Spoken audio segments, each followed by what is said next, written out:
મારું નામ નીપા છે. હું 25 વર્ષની છું અને હું દેખાવમાં એક મોડલ જેવી લાગુ છું અને મારો રંગ પણ દૂધ જેવો સફેદ છે. હું એક અમીર પૈસાદાર પરિવારના ઘરે તેના બાળકને સંભાળવાનું કામ કરું છું. તે પરિવાર વેપારી પરિવાર છે, જેના કારણે તેના બધા લોકો ઓફિસે કામ ઉપર જતા રહેતા હોય છે અને ત્યારબાદ હું ઘરની અંદર એકલી હોઉં છું ત્યારે તેઓના બાળકોને સંભાળું છું. તેના ઘરે મને ખૂબ જ ગમે છે કારણ કે તે લોકોને સ્વભાવ ખૂબ જ સારો છે. પરંતુ મારી પણ કેટલીક અંગત ઈચ્છાઓ છે. જે ઈચ્છાઓ કોઈ મને પૂર્ણ કરીને આપે તો મને તો ખૂબ જ ગમે, પરંતુ આ લોકોને હું કઈ રીતે કહી શકું કે હું તે વિચારીને જ ઘણી ડરી જતી હોઉં છું.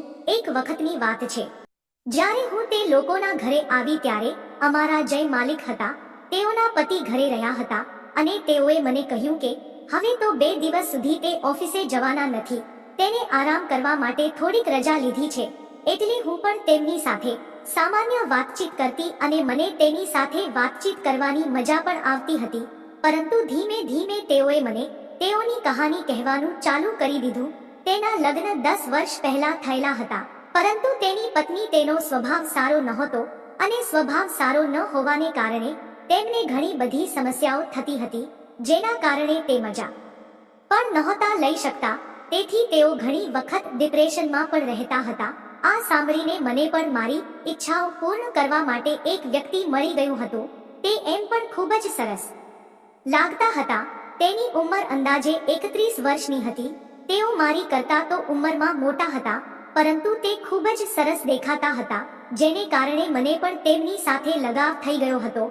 મેં તેમને કહ્યું કે આમ તો હું તમારા ઘરનું કામ કરું છું, એટલે હું તમને કંઈ કહી ના શકું, પરંતુ છતાં પણ જો તમને મારી જરૂર પડે તો હું તમને ખૂબ જ આનંદ આપી શકીશ.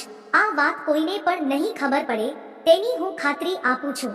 જો તમારે મારી સાથે આનંદ કરવો હોય તો હું તમને તે આનંદ આપીશ. મેં જ્યારે આવું કહ્યું ત્યારે તે મારી સામે તાકીને જોઈ રહ્યા. પહેલા તો મને થોડો ઘણો ડર લાગ્યો, કારણ કે તે મને કદાચ કામમાંથી પણ કાઢી નાખશે, પરંતુ હકીકતમાં એવું કંઈ થયું નહીં. અને ત્યારબાદ તે મારી નજીક આવ્યા અને મને આનંદથી ભેટી પડ્યા અને તેમણે મને કહ્યું કે હવે 2 દિવસ સુધી તો ઘરની અંદર ખૂબ જ આનંદનો માહોલ થશે. હવે આ બાળકોને સંભાળવાનું કામ છોડી દે, તેને આપણે એક તરફ મૂકી દઈએ, તેઓ તો સૂઈ જશે અને ત્યારબાદ આપણે ઘરનું કામ કરશું. અને પછી તો જેવું બાળક સૂઈ ગયું એટલે હું તરત જ ઘરના કામ ઉપર લાગી ગઈ.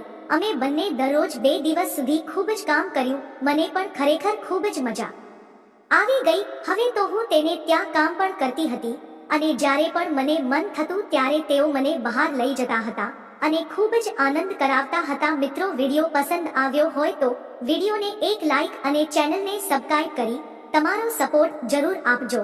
ફરી મળશું એક નવા વિડીયોમાં. ત્યાં સુધી આવજો. વિડીયો પૂરો જોવા બદલ તમારો ખૂબ ખૂબ આભાર.